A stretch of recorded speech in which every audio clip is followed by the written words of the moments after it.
उग्रं वीरं महाविष्णुं ज्वलन्तं सर्वतोन्मुखं नृसिंहं भीषणं भद्रं मृत्युर्नमाम्यहम्।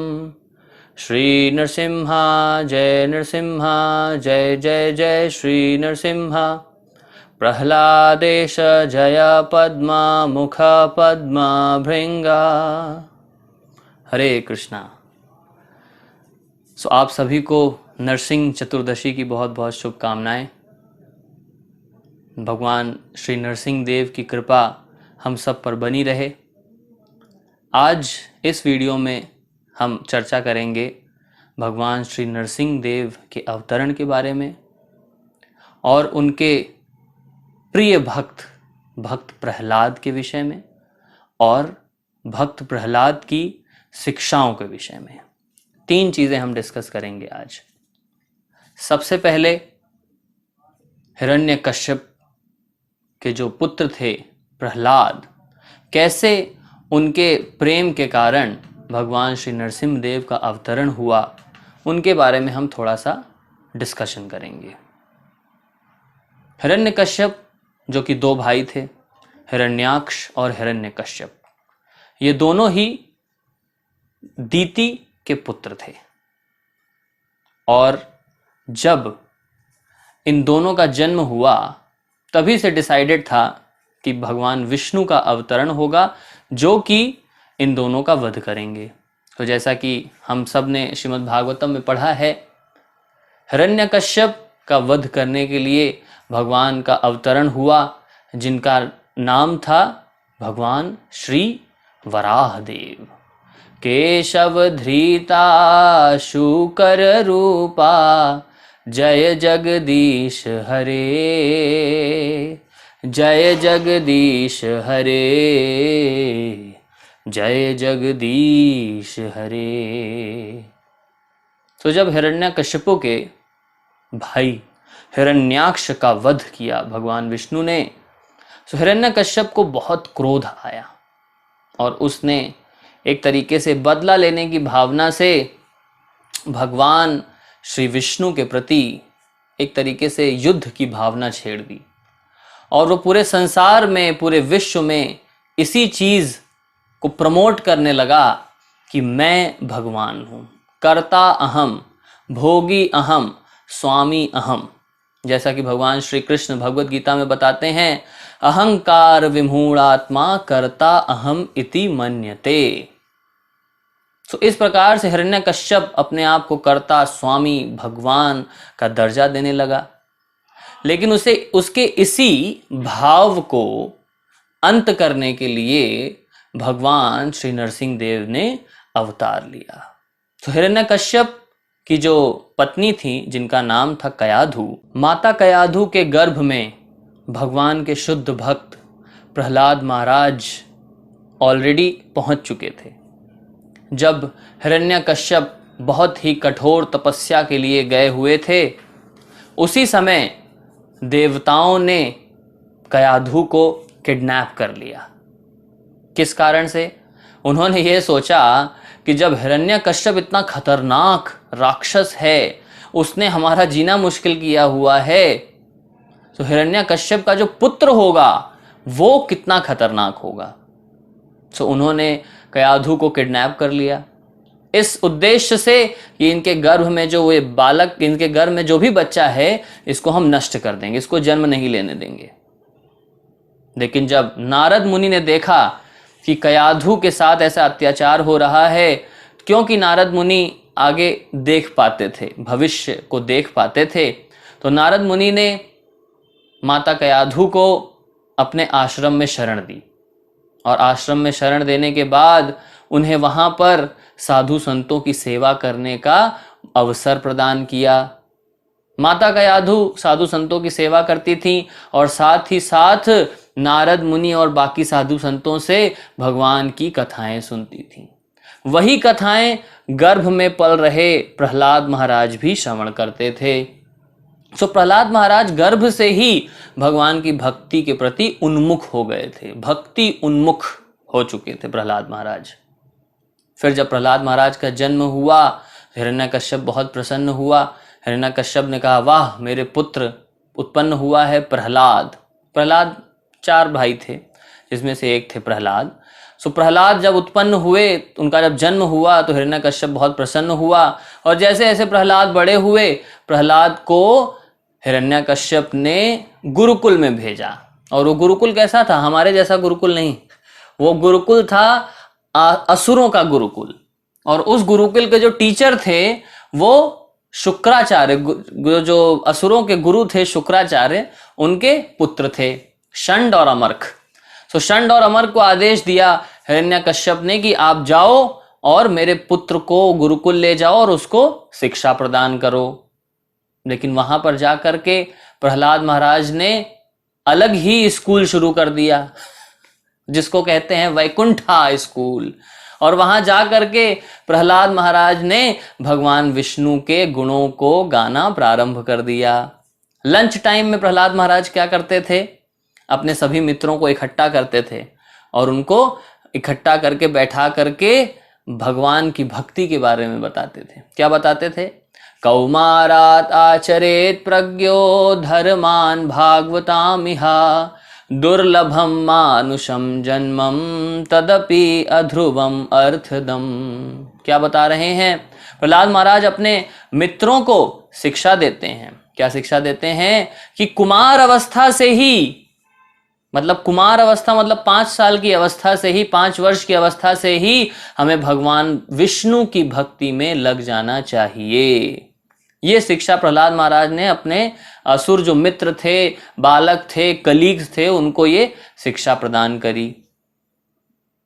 जब कुछ समय बाद गुरुकुल से वापस आए हिरण्यकश्यप के पास, हिरण्यकश्यप ने फिर से पूछा, बताओ प्रहलाद, आप क्या सीख करके आए हो गुरुकुल में? गुरुकुल से क्या सीख करके आए थे प्रहलाद? उन्होंने तो बचपन से ही सीख रखा था, गर्भ में ही सीख रखा था नारद मुनि के द्वारा दी हुई शिक्षाएं।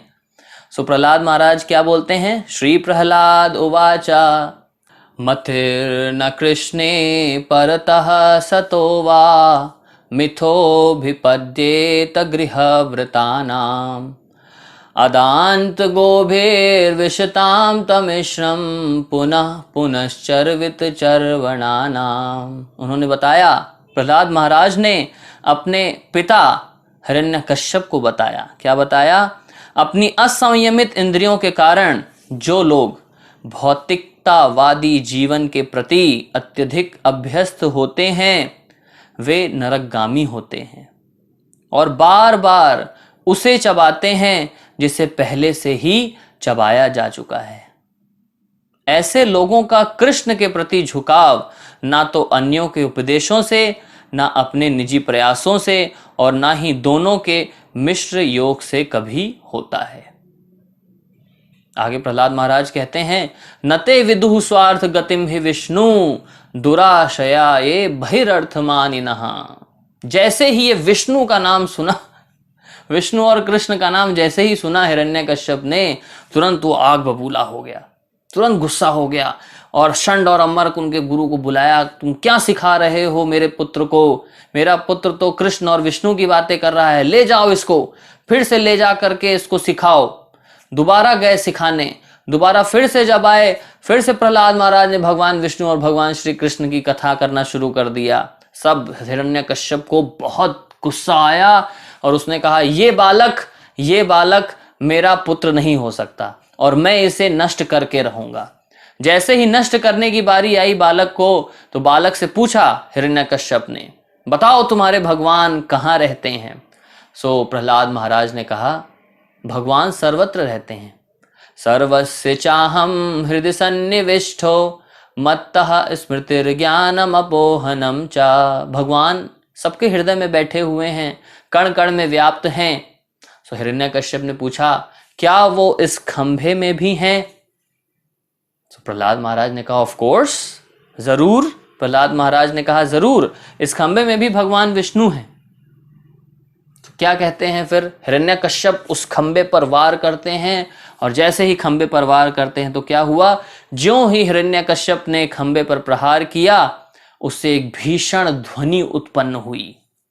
पहले तो असुरराज हिरण्यकश्यप को खंभे के अतिरिक्त कुछ भी नहीं दिखाई दिया, किंतु प्रहलाद महाराज के वचनों को सत्य करने के लिए भगवान उस खंबे में से नरसिंहदेव के अद्भुत अवतार के रूप में प्रकट हुए, जिनका आधा अंग शेर का और आधा मनुष्य का था।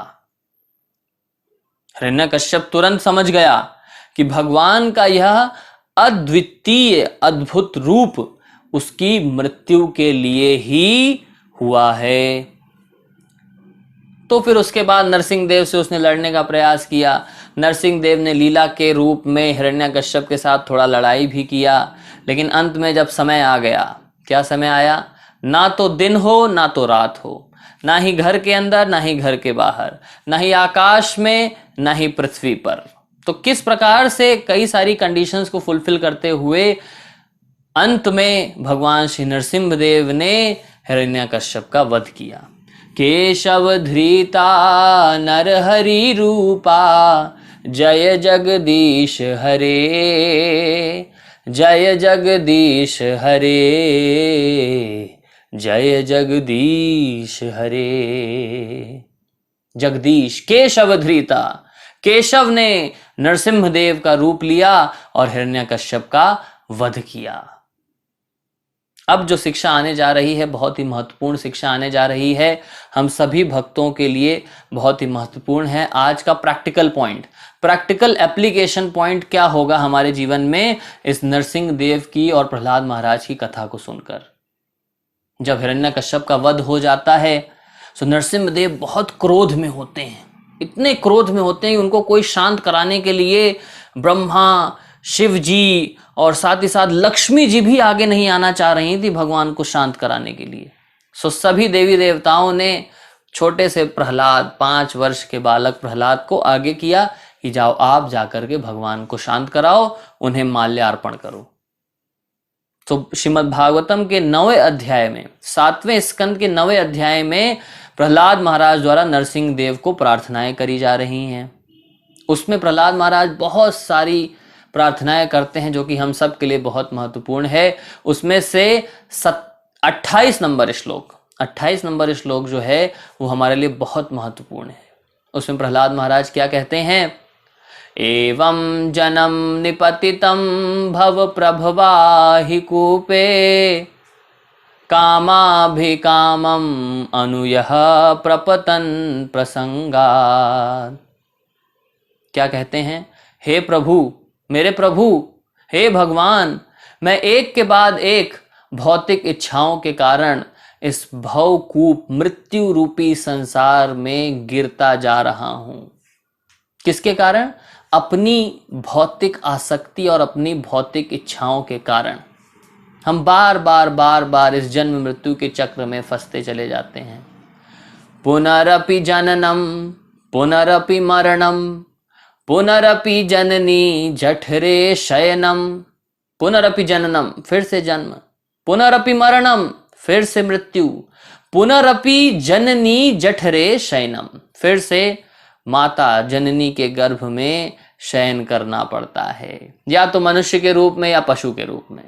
जननी के जठर में, गर्भ में शयन करना पड़ता है। तो आगे प्रहलाद महाराज क्या कह रहे हैं?